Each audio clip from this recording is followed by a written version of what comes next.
కర్ణాటకలో కాంగ్రెస్ పార్టీ ప్రభుత్వంపై తీవ్రమైన వ్యతిరేకత ఉంది. అసలు క్రితంసారి సార్వత్రిక ఎన్నికల్లో అక్కడ కాంగ్రెస్ గెలిచిందే చిత్రమైన పరిస్థితుల మధ్య.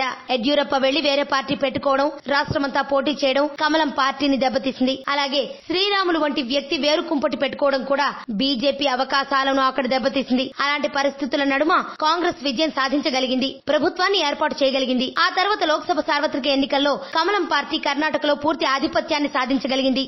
అలా కర్ణాటకలో కమలం పార్టీకి అనుకూల పరిణామాలున్నాయని స్పష్టమైంది. మరలాంటి పరిస్థితుల నడుమ 2 నియోజకవర్గాల ఉప ఎన్నికలు జరిగాయి. వాటిల్లో ఒకటి సిట్టింగ్ ఎమ్మెల్యే మరణించడంతో జరిగినది, మరోటి పార్టీ ఫిరాయింపునకు సంబంధించినది. ఆ రాష్ట్రంలో కాంగ్రెస్ పాలనపై ఉన్న వ్యతిరేకత, బీజేపీకి ఉన్న సానుకూల పరిస్థితులు, ఆ రెండింటి నేపథ్యంలో అక్కడ బీజేపీ విజయం ఖాయమని అంతా లెక్కేశారు. కాంగ్రెస్ పరువు కూడా దక్కదని అంతా అనుకున్నారు. కట్ చేస్తే ఆ ఎన్నికలు జరిగాయి.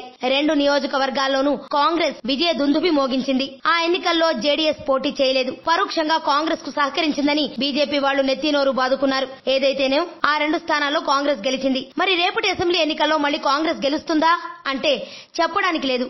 అధికారం చేతిలో ఉంది కాబట్టి ఆ 2 స్థానాల్లోనూ కాంగ్రెస్ పార్టీ సులభంగా గెలిచింది. మరి సిద్దరామయ్యకే అది సాధ్యమైంది. ఇప్పుడు దాదాపు అలాంటి పరిస్థితుల నడుమే నంద్యాల అసెంబ్లీ నియోజకవర్గానికి ఉప ఎన్నికలు జరుగుతున్నాయి. అధికార పార్టీ, ప్రతిపక్ష పార్టీలు అమీతుమీ తలపడుతున్నాయి. ఇప్పుడు చంద్రబాబు చేతిలో అన్ని అస్త్రాలు ఉన్నాయి. అధికారం, నోటిఫికేషన్ వచ్చేలోపు సంక్షేమ పథకాలు అమలు చేయడం, అవతల పార్టీలోని నేతలను యువతలకు రప్పించుకోవడం అన్ని చంద్రబాబు కూడా చేయగలడు. మరి విజయం విషయంలో ఇక్కడ తెలుగుదేశం పార్టీలో అంత కాన్ఫిడెన్స్ లేకపోవడం గమనించాల్సిన అంశం. ఇటీవల ఇఫ్తార్ విందు రాజకీయం చేయబోతే అది అట్టర్ ఫ్లాప్ అయింది. జనాలు రాలేదని చంద్రబాబు అసహన భరితుడయ్యాడని తెలుగుదేశ అనుకూల మీడియానే రాసింది. ఇక ఇతర పరిస్థితులు కూడా ఏమాత్రం సానుకూలంగా లేవనే అభిప్రాయమే వినిపిస్తోంది. నంద్యాలలో గనక టీడీపీ ఓడితే చంద్రబాబు పాలననే కాదు, చంద్రబాబు సమర్థతను కూడా అనుమానించాల్సి వస్తుంది. పోల్ మేనేజ్మెంట్ తో నెగ్గడం బాబుకు వెన్నతో పెట్టిన విద్య అంటుంటారు కదా, ఆ అభిప్రాయమే మారుతుంది కూడా.